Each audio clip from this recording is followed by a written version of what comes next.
Assalamualaikum warahmatullahi wabarakatuh. Salam sejahtera bagi kita semua. Berjumpa dengan tim Airafata, saya Sela Nurwahidah selaku konklusi pada pertemuan perdebatan kali ini yang menjunjung tema peran optimalisasi peran akuntan di dalam mewujudkan SDGs 2030.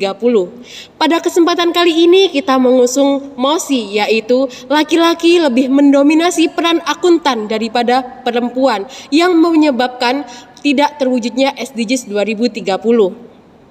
Seperti yang kita tahu, SDGs 2030 merupakan suatu program berkelanjutan yang mempunyai 17 goals, 169 target, dan 241 indikator. Di dalam mewujudkan SDGs 2030 ini, semua pihak ikut berkontribusi secara langsung, baik publik, swasta maupun masyarakat itu sendiri. Namun, bagaimana sejatinya peran akuntan di dalam mewujudkan SDGs 2030 ini, khususnya pada goal 5 ini bagaimana? Mari kita kupas tuntas dengan dua rekan saya yang menjadi tim pro dan tim kontra, yang bernama Muhammad Febianto dan Saptina Trisma. Pada kesempatan kali ini kita awali dengan argumen pro yang akan disampaikan oleh rekan Muhammad Febianto. Waktu dan tempat dipersilahkan. Terima kasih saya ucapkan kepada saudara saya, Sela Nurwahidah, sebagai pihak konklusi. Perkenalkan, nama saya Muhammad Febianto sebagai pihak afirmatif maupun pihak yang pro terhadap mosi.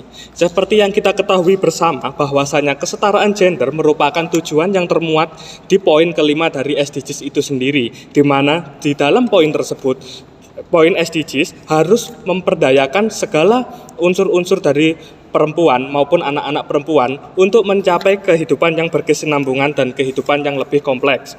Saya tidak menolak pernyataan seperti itu, namun beberapa spesifik pekerjaan yang kita ketahui bersama harus tetap memandang gender itu sendiri, seperti laki-laki yang harus memenuhi logika dan perempuan yang pandai dalam mengelola perasaan. Menurut Dr. Andreas Wilson Setiawan dalam bukunya yang berjudul Men from Mars, Woman from Venus tahun 1992, dalam buku tersebut disebutkan bahwasanya laki-laki lebih piawai dan lebih mahir untuk mengaplikasikan dan menyelaraskan apa yang di dalam otak, mata, dan tangan. Hal ini tentu saja sangat signifikan dan sangat relevan apabila dikaitkan dengan akuntan itu sendiri, di mana seorang akuntan dituntut untuk teliti, kritis, cekatan, kehati-hatian, dan profesionalitas tetap bekerja harus tetap dipertahankan.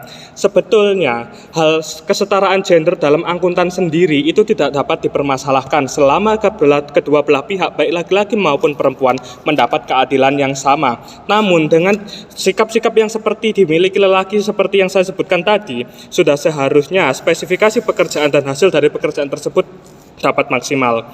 Dalam Hayes and Holman tahun 1996, akuntan pria sendiri lebih nyaman melakukan pekerjaan dengan akuntan pria, sehingga mengakibatkan akuntan wanita sulit mendapatkan promosi jabatan maupun promosi pekerjaan di sektor akuntan maupun entitas dari suatu perusahaan.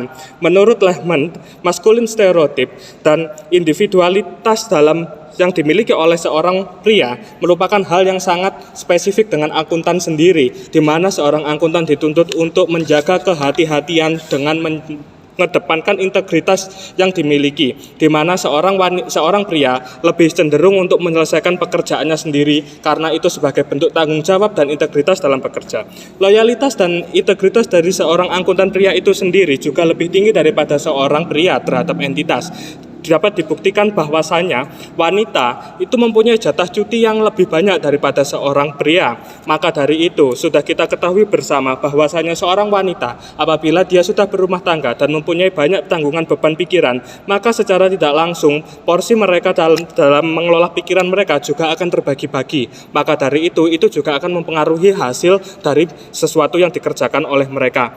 Dan menurut pendapat saya pribadi, dan saya tegaskan ulang perlu di sini, memang kesetaraan gender harus terus dikedepankan, tapi kita juga harus tetap memandang spesifikasi pekerjaan apa yang harus dilalui. Kita tetap menghargai betul bagaimana kodrat seorang wanita dan bagaimana kodrat seorang laki-laki. Begitu pendapat saya, terima kasih. Wassalamualaikum warahmatullahi wabarakatuh. Terima kasih atas argumen tim pro yang telah disampaikan dengan sangat jelas. Di sini kita akan memberikan kesempatan kepada pihak kontra yang akan menjelaskan dan memberikan suatu kontra terhadap argumen pihak pro. Waktu dan tempat dipersilahkan.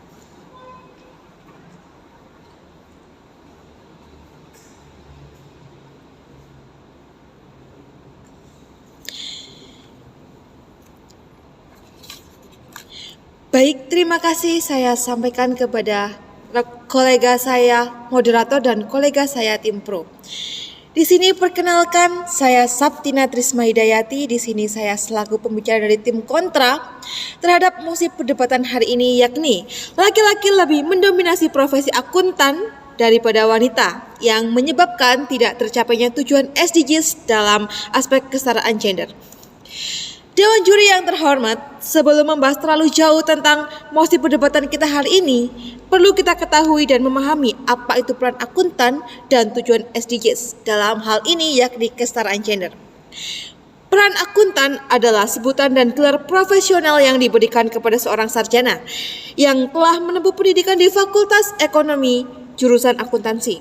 Dalam hal ini saya ingin memberikan bukti yang konkret, yaitu dari salah satu universitas terbaik di Indonesia, Universitas Airlangga, yang mana saya kutip dari web resmi UNER, www.uner.ac.id, yang mencatat bahwa pada tahun 2022, tepatnya bulan Juni, telah melaksanakan wisuda, yang mana di sini fokusnya pada program studi akuntansi.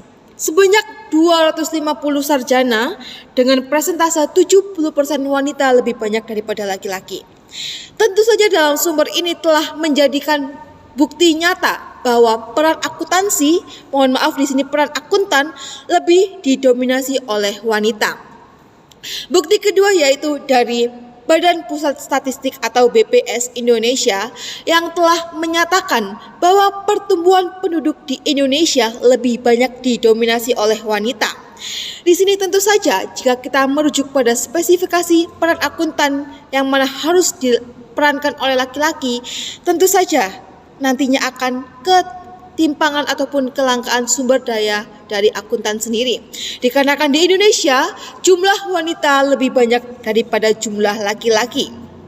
Dewan juri yang terhormat, merujuk pada kesetaraan gender, di Indonesia sendiri, Menteri Keuangan yakni Ibu Sri Mulyani, yaitu juga perempuan ataupun wanita, di mana di sini mewakilkan bahwa kesetaraan gender telah terimplementasi dengan baik di Indonesia.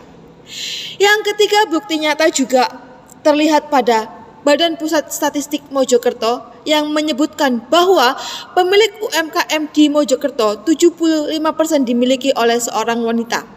Yang mana jika telah memiliki UMKM, wanita juga telah melaksanakan peran akuntan. Dilihat dari ranah terkecil sendiri yaitu rumah tangga, seluruh wanita yang telah mengemban tanggung jawab rumah tangga juga bertanggung jawab atas keuangan rumah tangga mereka masing-masing. Dewan juri yang terhormat, atas pemaparan sumber-sumber dan literatur yang telah saya sampaikan telah membuktikan bahwa peran akuntan justru lebih banyak diperankan oleh perempuan.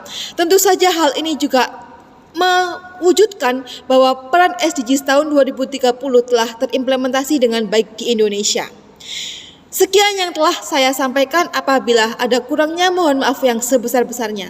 Wassalamualaikum warahmatullahi wabarakatuh.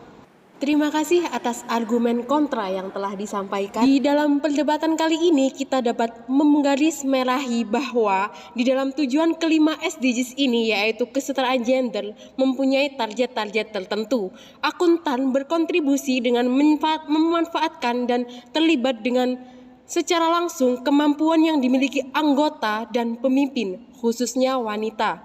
Para akuntan juga harus bisa memastikan wanita memiliki kesempatan yang sama untuk menjadi seorang pemimpin. Namun di sisi lain, para wanita khususnya yang sudah berumah tangga, mereka sibuk dengan urusannya masing-masing.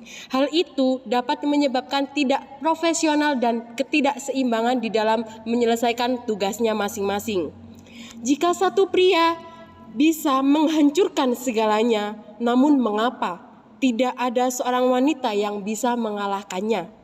Malala Yousafzai. Terima kasih. Sekian yang bisa tim kami sampaikan. Kurang lebihnya mohon maaf yang sebesar-besarnya. Wabillahi taufik wal hidayah wa ridha wal inayah. Wassalamualaikum warahmatullahi wabarakatuh.